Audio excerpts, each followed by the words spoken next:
Boston Celtics se sont donc renforcés il y a quelques jours avec l'arrivée de Jrue Holiday. On va faire l'état des lieux ensemble et le bilan de la saison dernière. Vous le savez tous, on l'a suivi ensemble la saison dernière. Les Boston Celtics ont fait une remontada incroyable lors des finales de conférence face à Miami avant de perdre à domicile lors du match 7. Avec un peu de recul, c'était une catastrophe, honnêtement. Ouah, tu sais, en préparant l'émission, je me dis, j'essaie d'avoir un regard sur la saison complète des Celtics et elle est très dure. Elle est très dure. Parce que si tu regardes sur le paplard, tu vois finale de conf, match 7. Bon, ils perdent à domicile, ça fait toujours un peu tâche. Mais bon, ils sont en finale de conf. Ils ont un bilan plutôt de 57 victoires l'année dernière. Bon, tu te dis, c'est pas une saison ratée. Et j'ai toujours pas envie de dire que c'est une saison ratée. Il n'empêche qu'il y a un an, il y a un énorme bad buzz avec le coach qui les amène en finale, Emi Udoka. Ils mettent un coach, son assistant, qu'on découvre, qu'on savait dans le staff, mais qu'on découvre vraiment avec un style de jeu complètement différent. Donc il y a un style de jeu qui se met en place plutôt très offensif par rapport à un style qui les avait amenés en finale défensif. Ça prend à moitié, il y a des périodes ça prend bien, puis d'autres ça prend pas, puis ils arrivent en play-off, et puis ils sont menés 3-0, puis ils reviennent à 3-3, donc ils ont du cœur. Et bon, finalement, je me dis que cette saison-là, l'année dernière, il aurait tout arrivé de bien et de mauvais pour que cette année, et je spoil un peu, ça soit pour moi des grands favoris au titre. Ils sont grands favoris, ils l'étaient déjà l'année dernière. Quand tu fais une finale, quand Jaylen Brown et Jason Tatum sont à ce niveau-là, que tu as mine de rien un effectif qui se connaît parfaitement. L'arrivée de Brogdon l'année dernière aurait dû servir de passer ce petit truc. Derrick White aussi a été bon l'année dernière, rien à dire. Les forces en présence auraient dû leur permettre d'aller au bout. Pour moi, c'est un énorme échec de se faire battre sur un match 7 à domicile quand tu as un momentum incroyable de 3 matchs consécutifs gagnés.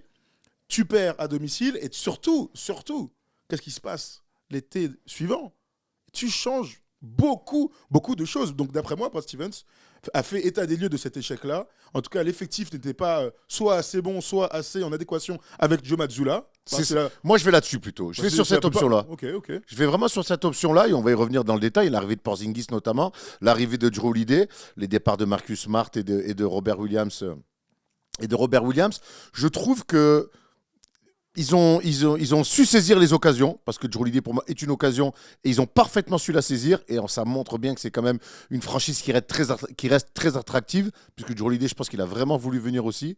Et quelque part, le coup Porzingis, je l'aime bien aussi, et je trouve que cet effectif, il est mieux dessiné pour la philosophie de Joe Mazzulla, offensif, même si on sait que cette équipe-là va devoir aussi mieux défendre que la saison dernière. Ça se passe toujours en défense. On va regarder ensemble d'abord les départs pour faire un état des lieux de cette intersaison. Les départs, ils sont nombreux.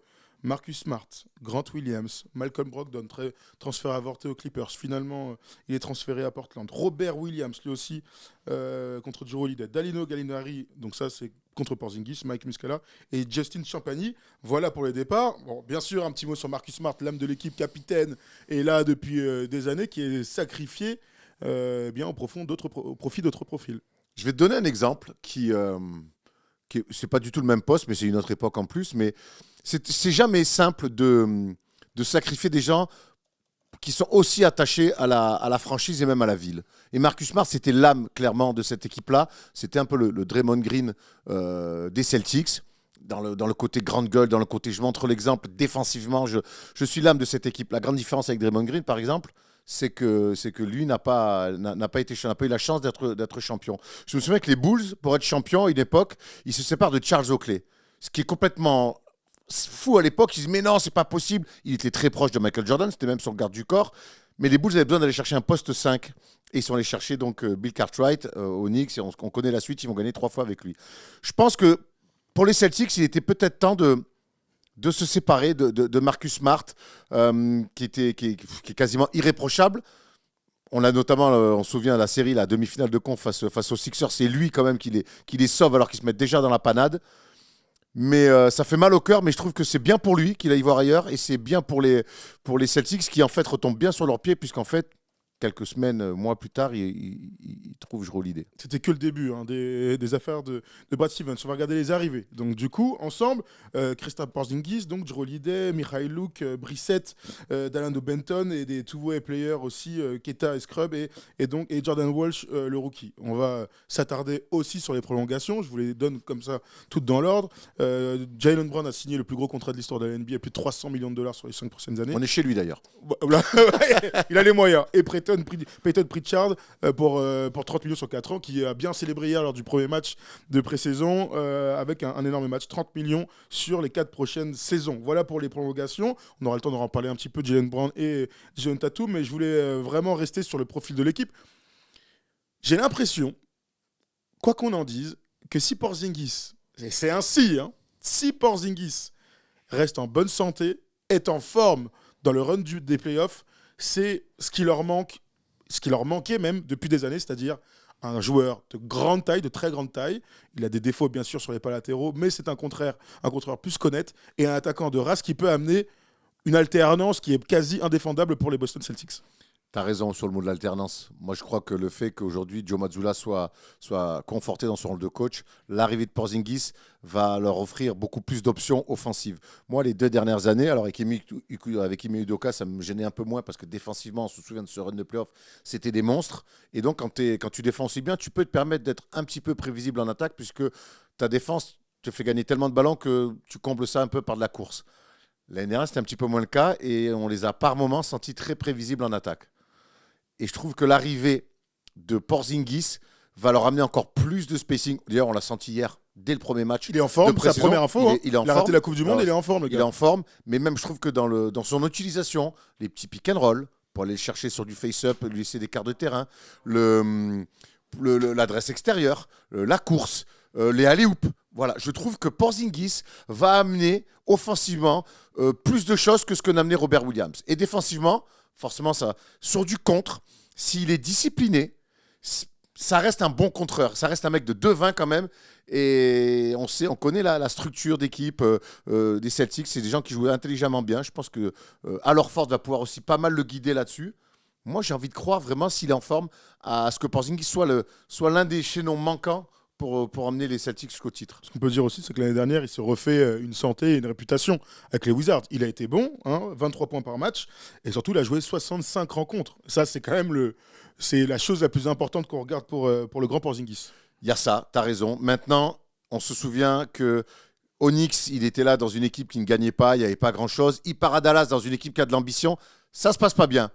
Alors, sportivement, hors terrain, si on veut, en tout cas, ça se passe pas bien. Il revient se relancer à Washington dans une équipe qui ne joue pas grand-chose. Là, il se retrouve dans une équipe qui va jouer le titre. C'est aussi un vrai virage pour Porzingis, pour qu'il monte, pour qu'il prouve un petit peu à tous les observateurs que ce n'est pas un joueur de petites, moyennes équipes. C'est un mec dans une équipe qui joue le titre qui peut être une 3e, 4e option. Troisième pour le coup. Troisième option, Porzingis dans un jeu structuré et une équipe qui a de l'expérience. Et ambitieuse surtout. Et ambitieuse, on demande tout savoir. On connaît le potentiel du gars. Bon, maintenant, t'as plus qu'à, il n'y a plus d'excuses quelque part. Là, il a 27 ans. Ils lui font tapis rouge, là. Ils lui font tapis rouge. Ils sont allés le chercher. Un petit mot sur Robert Williams, qui était adoré par tout le monde. C'est aussi, comme Marcus Smart, un petit peu. Voilà, allez, un crève-cœur. C'est un grand mot de dire ça, mais en tout cas, une vraie décision du front office de s'en séparer. C'était le seul qui avait de la dissuasion. C'était le seul mec athlétique, réellement athlétique à l'intérieur. Mais bon, les blessures, au bout d'un moment. La dissuasion, tu perds, mais l'arrivée de Porzingis compense un peu. Peut-être pas autant, on peut en débattre sur le détail, mais bon, tu compenses. Athlétique, pour moi, Porzingis, il est tout aussi athlétique que. C'est pas le même profil, en tout cas. C'est pas le même profil. En tout cas, c'est des mecs qui vont toucher les choses tout là-haut à peu près de la même manière. Maintenant, il y a un mec, on parle des blessures de Porzingis. L'année dernière, il fait 66 matchs. Robert Williams, c'est plus possible, les blessures. C'est trop dur. C'est beaucoup trop dur. Les blessures, plus, je te dis, le système de jeu où je trouve que j'avais eu du mal à retrouver le Robert Williams sous l'ère Ime Udoka avec Mazzulla. J'avais du mal un petit peu. Donc là, c'est pareil. Je pense que c'est un mal pour un bien pour lui et que dans une nouvelle franchise là-bas à Portland, on va voir comment ils vont l'utiliser. Mais en tout cas, moi, je trouve que ça offre le départ de Robert Williams et l'arrivée de Porzingis offrent beaucoup plus d'options offensives aux Celtics. Et pour être champion NBA, ils vont avoir aussi besoin de plus d'options offensives. Clairement. Il y a une petite question dans le chat là. C'est la patate de José Ramirez qui nous dit quelle est la perte la plus difficile entre Robert et Williams et Smart. Bon, tout le monde est en train de dire les deux déjà. C'est sentimental. Après, le sentiment, ça fait pas gagner des titres NBA. Après, évidemment qu'on s'attache à ces mecs, en plus à cette franchise mythique que sont les Celtics. Et puis de toute façon, voilà, il y a les blessures pour Robert Williams, mais qu'est-ce que tu veux reprocher à ces deux mecs-là? Depuis qu'ils sont en NBA, ils jouent pour les Celtics, ils ont toujours mouillé le maillot. Il y a ce run fantastique où ils vont en finale. On aurait aimé une suite un peu différente. Bon, c'est pas les premiers, ce ne sera pas les derniers. Hein. Ça, c'est clair. Et puis, on l'oubliera rapidement s'ils vont au bout. On dirait que c'est un bon coup de Brad Stevens. Toujours la même chose. Parlons de Jrue Holiday un petit peu, tu en as parlé tout à l'heure. Bon, il arrive dans un endroit où il va être adoré. D'ailleurs, dans sa conférence de presse de signature, il a dit ici, on applaudit plus les joueurs pour leur cœur et pour leur défense. L'avantage de Jrue Holiday, en plus d'être un super basketteur, c'est exactement ce qu'il peut offrir à cette équipe. J'ai l'impression que Jrue Holiday, il est fait en fait pour les Celtics. Il est fait pour les Celtics parce que déjà dans son état d'esprit, un joueur qui dit pas un mot, qui défend le plomb, ça nous on peut en sortir des milliards, c'est clair. Des joueurs comme ça passés par les Celtics, qui ont fait l'histoire des Celtics. Et puis en plus de ça, il comble le départ de Marcus Smart et de Malcolm Brogdon à lui tout seul. Et en ça, c'est fort. Moi, je trouve que Jrue Holiday est un meilleur joueur que Marcus Smart. Oui. Pour moi, il y a pas de débat. Hein. Il y a en a un qui ne pas l'autre. Malcolm Brogdon, j'en parle même pas. Donc pour moi, il va combler le manque défensif sur les pointes extérieures. Voilà, d'entrée à lui tout seul, il va combler tout ça. Et en plus, en attaque, n'oublions pas que c'était la troisième option d'une équipe qui a été championne NBA. Donc, il connaît la route. Et puis, il va amener de l'expérience d'un ancien champion, ce qu'ils n'ont pas dans cette équipe-là. Non, c'est vrai. Donc, et en plus de ça, il va être revanchard. Et un Jrue Holiday revanchard, par rapport à une équipe où j'ai l'impression que le principal concurrent, ça va être les Bucks. C'est 100% bonus. C'est bénéf. C'est 100% en fait, ils s'en sortent très bien dans cette histoire. Ils s'en sortent bien. Là, que Jrue Holiday soit transféré à la surprise générale, il y a eu beaucoup de prétendants. On se retrouve avec Jrue Holiday qui est arrivé à Boston. Tu l'avais annoncé, c'est ce que tu voulais voir en tout cas. Annoncé, c'est ce que tu voulais voir. Et puis le lendemain, boum, c'est arrivé. C'est peut-être le moment, Erwan, de faire des vœux d'anniversaire pour essayer de nous offrir le meilleur. C'est jamais rien passé, gros. Ouais, le seul vœu de ma vie qui s'est réalisé, c'est Jrue Holiday aux Celtics. Ça n'a pas changé ma vie. Hein. Ça c'est clair. La ligne arrière, Jrue, Derrick White. Regardons ensemble le 5 majeur. On vous a mis le 5 majeur du premier match de pré-saison.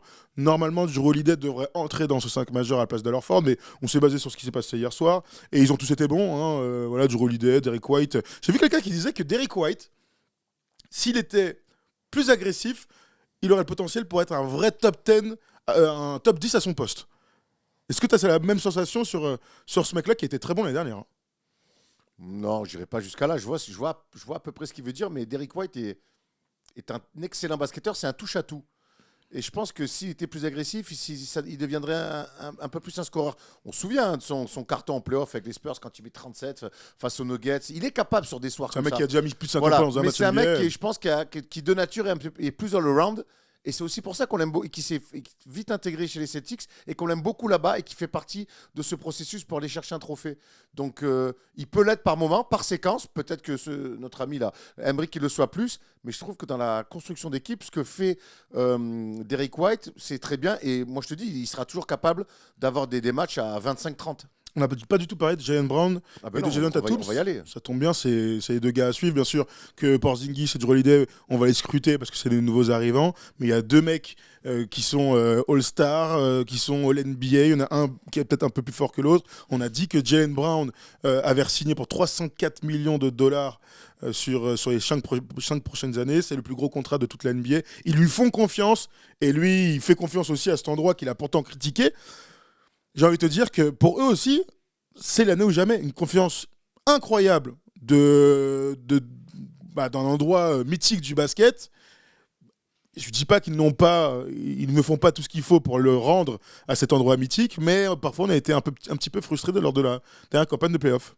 C'est bien qu'on termine par eux parce que Joe Mazzulla, très bien cette année, il faut qu'il mette en place des choses très bien. Porzingis, il a un tournant de sa carrière, il faut qu'il montre que dans les grandes équipes. Jrue Holiday, mais à un moment donné, c'est eux les deux qui doivent emmener les Celtics au titre. Et moi, je trouve que le talent de ces deux garçons-là, il est plus approuvé. La complémentarité de ces garçons-là, pour moi, n'est plus approuvée. Par contre, j'aimerais trouver chez ces deux garçons-là, peut-être plus chez Jason Tatum, qui pour moi est le numéro 1 de cette équipe-là naturelle, et Jaylen Brown un numéro 2. On va arrêter avec les 1 bis, numéro 2, on s'est compris. J'aimerais retrouver un peu de rage de vaincre. Parce que leur évolution naturelle dans le jeu, on la voit chaque année. Il n'y a aucune raison qu'elle s'arrête. C'est des forts joueurs, des talentueux, capables de mettre des cartons incroyables. Très bien. Maintenant, j'aimerais voir cette équipe-là jouer toute une saison comme un champion.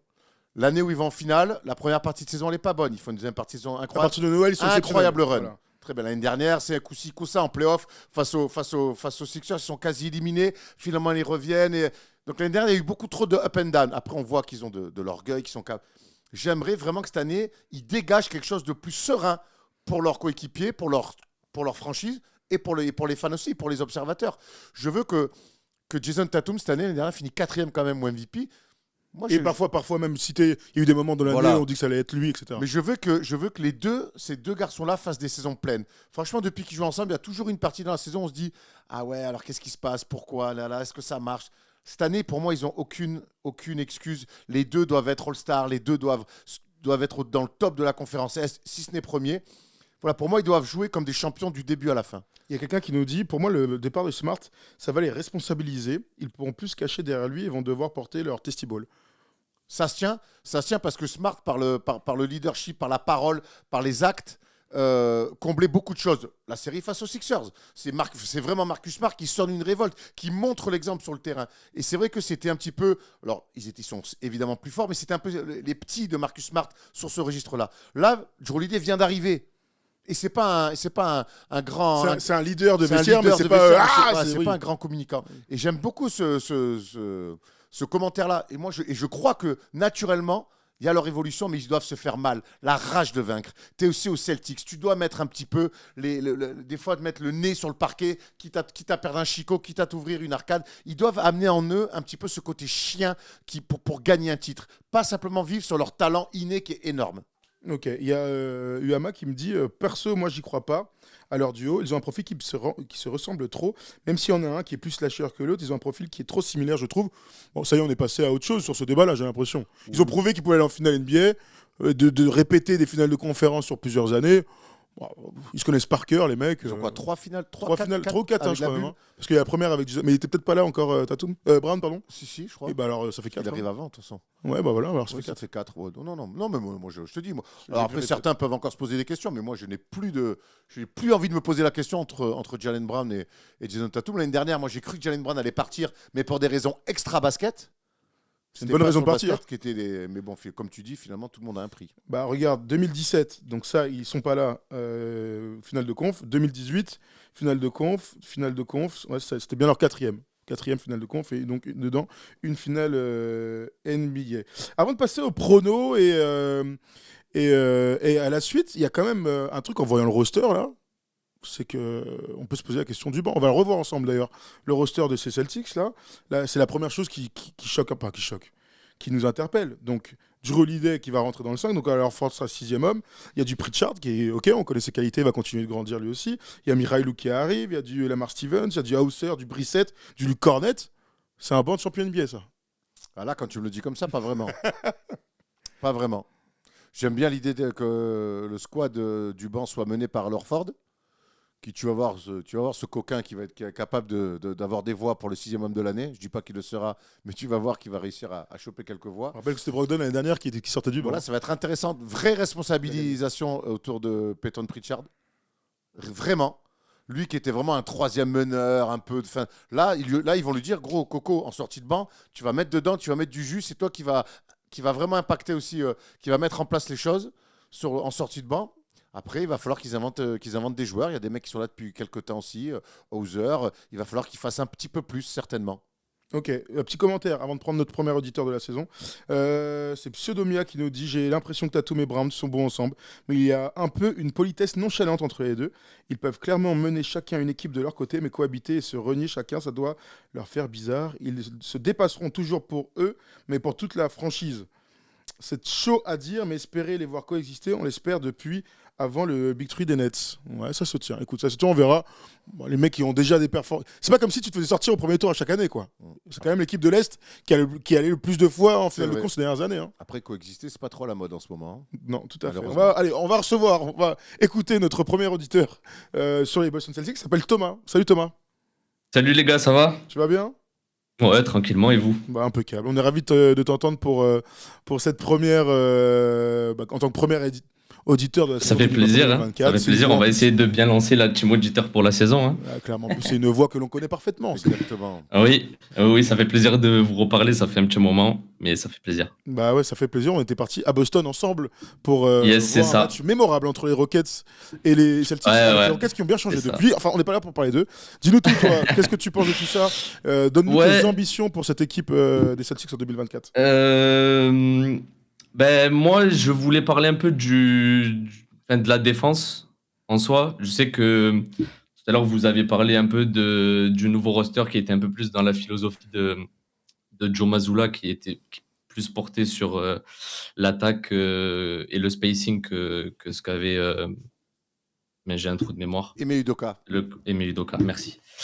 Et en fait, quand j'ai regardé le roster et la possibilité qu'il y a eu, et je pense par rapport à l'équilibre du roster, de faire sortir Al Horford du banc, ça m'a fait penser un peu à la confrontation entre les Lakers et les Nuggets de l'année dernière.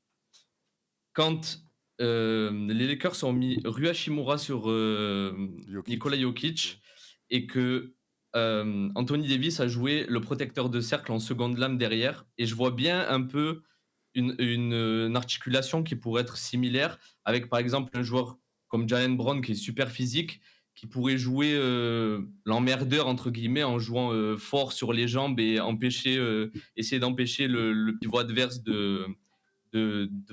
d'enfoncer la raquette et d'avoir un Porzingis qui pourrait lui du coup jouer en seconde lame en protecteur de cercle, un peu dans la même idée, étant donné que physiquement, comparé à des Embiid ou autres, j'ai l'impression que c'est un peu light, mais par contre avec sa taille sur le contre et en plus il a un bon timing, je trouve. Sur ça, il pourrait... Moi, de toute façon, là où je te rejoins, c'est que Porzingis, si on veut l'utiliser en tant que meilleur défenseur, c'est sur du second rideau. C'est pas un mec qui est dur sur l'homme, c'est pas quelqu'un qui aime se mettre à l'impact, même s'il a progressé là-dessus, hein, et que simplement en levant les bras, quand tu fais 2,20 m, tu gênes. Mais c'est vrai que moi, j'aime cette idée de faire un petit peu à la manière de Rui Hachimura sur Jokic. Après, si Jaylen Brown est un meilleur joueur qu'Hachimura, il a un physique un petit peu supérieur à celui de... Après, ça peut être quelqu'un d'autre que Jaylen Brown. Mais oui, pour moi, de toute façon... Pointe, Jrue Holiday, grosse pression sur la balle, mais pareil pour Jason Tatum, Jaylen Brown, des grosses pressions sur la balle, grosse pression extérieure. Et dès que la balle est sur des drives derrière, il faut que Porzingis soit un grand nettoyeur ou au moins en tout cas un perturbateur. Tu penses pas, Thomas? Si, tu es obligé de la jouer comme ça, de toute façon. Après, à partir du moment où tu commences avec les 4 petits, il va bien falloir qu'un mec défende sur le poste 5 adverse. Donc l'avantage, c'est que tu joues pas tous les soirs contre Jokic et contre Joel Embiid. Le souci, c'est que tu vas devoir te projeter là-dessus sur des grands jeux de playoff. Parce que là, on va commencer à parler d'ambition et de petits pronos. Moi, je me projette avec cette équipe des Celtics contre les Bucks, contre les Sixers, voilà, contre le Heat, etc. Toutes ces équipes-là. Et quand tu te projettes sur les futurs match-up, bon, ils ont Al Horford. Voilà, ça, c'est la valeur sûre défensive. Tu as Porzingis peut-être en second rideau, mais Porzingis, malheureusement, les playoffs, c'est facile d'exposer les mecs. Tu changes surtout des machins, des trucs en fonction des plays que tu annonces. Tu vas jouer un contrat face à Porzingis. Donc, est-ce que Porzingis, dans ces grands moments-là, pourra défendre, etc. Ça fait partie des questions qu'on va se poser autour de lui, mais c'est les bonnes questions à se poser parce qu'il sera sur le terrain. Et donc, du coup, il aura des réponses. C'est les très bonnes questions à se poser. Tu as raison, il sera sur le terrain et on ne pourra pas le planquer. Donc il va falloir qu'il trouve des choses. On l'a pas dit, on l'a pas mis dans le roster, mais il y a Wanyan Gabriel, l'ancien Laker, qui est en essai avec le Sud-Soudan, qui est en essai. Au vu de ce qu'il a montré l'année dernière, c'est tout à fait le genre de profil intéressant pour nos amis des Celtics. Thomas, tu restes avec nous. On va maintenant se projeter un petit peu sur cette saison et sur les ambitions. On allait vous chercher des petites stats avec nos copains de Winamax, avec les cotes intéressantes pour les Boston Celtics. On vous a mis d'abord Eh bien, leur code pour être champion, ils sont grands favoris avec les Bucks, cotés à 5. Grands favoris les Celtics dans cette NBA 2023-2024. On vous a mis aussi ce petit truc-là au milieu, nombre de victoires. Donc, c'est un open under, hein, comme vous connaissez bien. Aujourd'hui, les bookmakers pensent qu'ils seront aux alentours de 55-56 victoires. Donc, je vous pose la question. D'après toi, Erwan, est-ce que les Boston Celtics, 1, seront champions NBA, 2, est-ce qu'on peut jouer un peu under sur les 55 victoires? Ouais, moi je les vois au-dessus. Ok. Moi je les vois au-dessus en saison régulière. Pour se prononcer pour le titre de champion, c'est compliqué. Et honnêtement, on a passé une semaine à Abu Dhabi, on a eu la chance de faire des interviews de joueurs de légende, on leur a tous demandé qui serait champion, ils veulent même plus répondre. Tellement que ça veut rien dire. Après, eux, ils ont plus de choses à perdre. Moi, je suis là pour dire les choses, parce que sinon, ça m'exclut. Hein. Oh, j'ai tout à perdre, mais... Pour moi, il y a 2 grosses équipes en favorites en ce moment à l'Est. C'est les Bucks qui vont devoir se chercher avec Lillard et Antetokounmpo. Et c'est les Celtics. Donc, voilà, je les vois premiers à l'Est. Je les vois, je les vois à plus de 50. Je les vois entre 55 et 60 victoires. Donc, on pourrait aller jusqu'à le peur. On pourrait aller jouer le peur. Et voilà, c'est déjà pas mal quand même comme prédilection. Ouais, c'est pas je mal. ne les vois pas champions sur cette année-là, une. Thomas, tu dis quoi, toi? Champion NBA ou pas les Celtics? Ouais, j'ai du mal parce que je trouve que sans même parler que de l'intérieur, je trouve que les rotations sur les postes d'ailier, c'est light. C'est light aussi. Tout à l'heure, vous parliez notamment de Sam Hauser. Pour moi, il y a 2 facteurs X qui peuvent faire la différence entre une équipe des Celtics qui fait une saison similaire, en playoff je parle, à l'année dernière, parce que je pense comme Erwan que ça va plus ou moins dérouler en saison régulière. Mais pour moi, il y a 2 facteurs X. Donc le premier, c'est Sam Hauser, qui va devoir donner des meilleures minutes que ce qu'il a donné l'année dernière. Et un des joueurs qui, pour moi, peut devenir le meilleur contrat de la ligue, c'est Peyton Pritchard. Le meilleur contrat de la ligue, carrément. Ok. Le plus rentable, quoi. Dans ce sens-là, dans le sens rapport qualité-prix. Dans le sens où je trouve que c'est un joueur qui a des couilles. Il se cache pas. Il est petit, mais défensivement, il se donne toujours à 100%. Et il sait mettre des gros shoots. Alors, c'est juste de la pré-saison.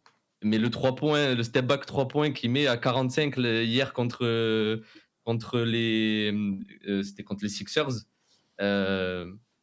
C'est des choses que même, pas l'année dernière parce qu'il a très peu joué, mais l'année d'avant, même en playoff, on l'a vu faire. Donc, pour moi, ça peut être vraiment ces 2 joueurs-là, c'est des joueurs qui peuvent faire overall sur la qualité globale de l'effectif. C'est pas un échappé. Qui peuvent les amener c'est clair. C'est pas un échappé, je te rejoins. Après, il y a un mec qu'on peut citer, quand le banc, on voit ce que c'est Oshie Brissett, qui a 4 saisons un petit peu dans les dents. C'est vrai. Donc, il va pouvoir amener lui aussi des bonnes minutes. C'est des mecs, c'est ça? Ouais, c'est ça. C'est des mecs, Léna a montré quelque chose. C'est des mecs, quand on voit le banc des Celtics, qui ont aussi des coups à jouer, qui vont pouvoir offrir des bonnes minutes. Et quand ils seront sur le terrain, ils auront des tirs, et ils auront des choses à faire. Ils auront la balle, en tout cas. Donc, c'est ces petits temps de jeu qui peuvent faire une bascule d'un côté ou dans un autre pour les Celtics sur une saison. Clairement. Alors je prends ce commentaire parce qu'il marche pour toutes les équipes. Hein. Mais Capitaine Panda nous dit, si jamais il se blesse, Porzingis, c'est quoi le plan? Après, si ton 3e joueur se blesse, t'es un peu dans la mouise. Hein. Ça marche pour toutes les équipes. Là où t'as raison, c'est que Porzingis, il est injury prone. Donc, s'il ne se blesse pas, c'est tout bénef pour eux. Après, bon, le plan, je le connais. Hein, c'est à leur force qui rentre dans le 5. Et après, ils vont jouer, comme aime bien le faire Joe Mazzulla, ils vont jouer small ball. Mais en tout cas, oui, de toute façon, si Porzingis se blesse, c'est une brave catastrophe. Mais les Clairement. Celtics, je pense qu'ils joueront avec leur Ford titulaire et ils joueront en small ball de chez small ball avec le banc. Sachez qu'il y a notre ami Stephen Brown qui est dans les commentaires. Comment Stephen Brown qui est très très chaud, qui est content de ce nouveau plateau. Bah oui, mon Steph. J'espère que bientôt tu vas venir t'asseoir un petit peu avec nous. 20h, 22h à la libre antenne. On a aussi déplacé pour que tu puisses venir de temps en temps le lundi plutôt que de te planquer chez toi là-bas et gérer ta famille. Ça te fera rentrer moins tard. Voilà. Mon Steph, 22h, t'es là-bas, t'es chez toi à 22h30. Pénardos, mon Stéphos. Pénardos. Steph, t'as aucune excuse, tu viendras, j'espère. Il est en folie d'ailleurs dans le chat là, je vois toutes tes blagues. N'hésite pas à nous appeler si tu veux participer. Après, on parle des Nuggets et on parle des Mavs. Les Mavs, j'ai l'impression qu'on y est, mon Stephen. Donc n'hésite pas à appeler le standard avec Tom. Attends. Moi, avant d'appeler le standard, Steph, il faudrait qu'il appelle les Mavs direct pour aller jouer parce qu'on les a vus à Abu Dhabi. Frère, il y a moins qui te signe. Hein. C'est clair. Avant de finir, sur toutes les previews, on va vous montrer notre top 10 de chaque conférence. Donc là, on est dans la conférence Est. Est. Tu as dit que les Boston Celtics Erwan allaient être premiers. J'ai envie de voir ça en tableau. Alors, me raconte pas toute ta vie sur tous les trucs, on aura le temps d'en discuter. Alors. Je te connais. Parle-moi juste du tableau et on aura le temps de rediscuter pour les autres équipes qui seront un peu plus bas. Alors moi, je mets les Celtics en 1. Voilà, je l'ai dit. Je mets Milwaukee en 2. Je mets Miami en 3. Je mets Philly en 4. Après, ça se complique un peu. Je mets Cleveland, que j'attends beaucoup cette année. Revanchard de leur run de playoff minable. Les Knicks en 6. Atlanta en 7. Brooklyn. Et puis voilà, ensuite, vous voyez la suite. Mais voilà, je vois un top 6 un petit peu comme ça à l'Est. Ok. Celtics premier, Bucks deuxième, du coup. Tu parles là-dessus. Tu les vois vraiment, vraiment au-dessus des autres. Au moins en termes de bilan, hein, avant de parler de. Ouais, je les vois comme ça. Je pense que les 2 dernières années qu'ils viennent de vivre, avec une finale de jouer, où ils mènent en finale, avec une finale de conf, avec une finale ratée à un match près, en étant mené 3-0, en revenant 3-3. Je pense que les 2 dernières années, ce groupe-là, même s'il y a eu des départs importants, ce groupe-là a vécu des choses qui, pour moi, vont leur permettre de faire une saison pleine. Et c'est ce que j'attends de la part des Celtics. Pour moi, à Milwaukee, il va y avoir quelques réglages, et c'est normal. Pour moi, cette équipe-là, il y en aura un petit peu moins. Ils ont un peu plus de certitude pour l'instant. Et je les vois premiers, donc premiers à l'Est. Après, on sait qu'être premier de conférence, ça assure pas forcément le fait d'être champion. Ça peut aider, mais ça assure pas. Oui, oui, en effet. Thomas, pour toi, les Celtics seront premiers ou pas? Ça va se tirer la bourre avec les Bucks. Hein. Si je devais mettre une pièce, je mettrais quand même un peu plus sur les Bucks. Eh ben, la je suis plutôt d'accord avec toi, mon grand. Je suis d'accord avec toi. Mais pour revenir au tableau, moi je pense que le hit sera plus bas, mais parce qu'ils en ont un peu rien à foutre entre guillemets de la saison régulière. Non, mais ça, les gars, ça, Thomas, faut arrêter. L'année dernière, ils la ratent leur saison régulière. Hein. Ils la ratent, ça se passe pas bien. Et il y a un déclic incroyable qui s'appelle Jimmy Butler en playoff. Et face à des Bucks qui sont surpris, qui se font attraper, et derrière ça match. Mais il n'y a aucune équipe qui veut jouer le titre, et je pense que Miami, en tant que finaliste, joue le titre, qui bazarde des saisons régulières comme ils l'ont bazardé la saison dernière. Hein. Après plus bas, je dis pas 8 ou 9, hein. 5, 6. Voilà. C'est surtout sur ils en ont rien à foutre de la saison régulière, que tu m'as fait body de mon siège. Non, pardon, excuse-moi. Comment ouais, Mino, choisis les mots, frère. On regarde mon classement. Moi, j'ai mis les Bucks en premier. On aura le temps de on a déjà discuté des Bucks après le transfert de Damian Lillard dans une autre vidéo. Moi, je mets Bucks en premier, Celtics en deuxième. Je pense que ça va se jouer toutes les deux équipes voilà, autour de 55 On va pas se fâcher là-dessus, quoi. J'ai l'impression qu'on va pas se fâcher. Hein. Clairement, vous avez vu qu'il y a quelques petites différences entre Erwan et moi, un petit peu plus. Ah bah oui, alors, on va vous dire un truc. Là, on a fait tout à l'heure les top 10, mais en fait, la conférence Est, bon, l'Ouest, c'est pas mieux, hein, mais c'est trop dur. Alors, si je mets toutes les voilà, les facteurs qu'on peut pas prédire, les blessures, bien sûr, mais les équipes qui vont nous surprendre, les équipes en méforme, par exemple, le Heat l'année dernière. J'avais mis qui l'année dernière, moi, à l'Ouest, deuxième? Les Mavs, ils sont même pas en play-in à la fin. Donc il y a des surprises et c'est pour ça aussi qu'on fait toujours ces petits jeux-là et d'ailleurs qu'on veut faire avec vous. Donc n'hésitez pas à nous mettre au moins vos top 6. C'est qu'en fait on se gourre à chaque fois, c'est impossible à prédire. Bah oui, c'est ça, et c'est ça qui est marrant. Mais je te dis, faire des prédictions début octobre, ça n'a presque aucun sens. Tu veux les faire quand alors en juin? Non mais parce qu'en fait on les fait sur le papier. On les fait sur. Aujourd'hui, tu peux faire des prédictions à ce moment-là de l'année que sur le papier. C'est pour ça que j'adore les mecs qui me disent je te l'avais dit, alors tu t'es trompé. Non mais frérot. Tu vois, l'année dernière, c'est comme j'avais un pote à moi qui était fan des Lakers, et il me dit rien pendant les 4 premiers mois, et quand il y a la trade deadline, après il me fait je t'avais dit que LeBron. Et frérot, qu'est-ce que tu racontes? Qu'est-ce que tu me racontes? Ne te mens pas à toi-même, s'il te plaît. Voilà. Alors, avant de t'énerver, il y a Julien Barthélémy qu'on embrasse, qui est dans le chat, avec qui on bosse sur Sport et Travel, qui me parle des Knicks, de mon classement. On va revoir vite fait, s'il te plaît, mon Pollux, les Knicks. Moi, je les ai mis 7e. 7e, les Knicks, et Erwan 6e. J'ai l'impression qu'on est plutôt pas mal. On va pas se fâcher pour ça non plus. J'ai l'impression, attends, je te mets tes Knicks là tout pété, 7e. C'est bien quand même, non? Vous voulez combien être premier et être champion NBA? Les gars, ça arrivera jamais. Moi, ça. je t'ai rien dit. Hein. Si, je te vois, Erwan.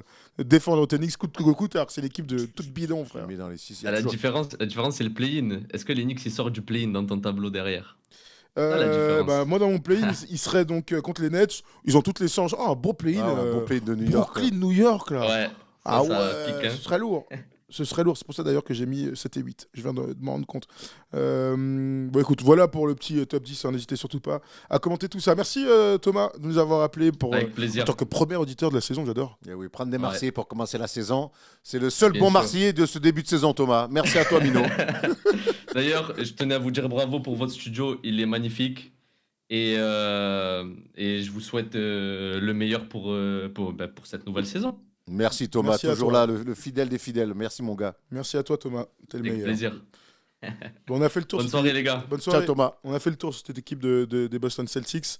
On en reparlera au fur et à mesure de la saison, bien sûr. On a le temps de disséquer le jeu de Joe Mazzulla, année 2, avec les Celtics.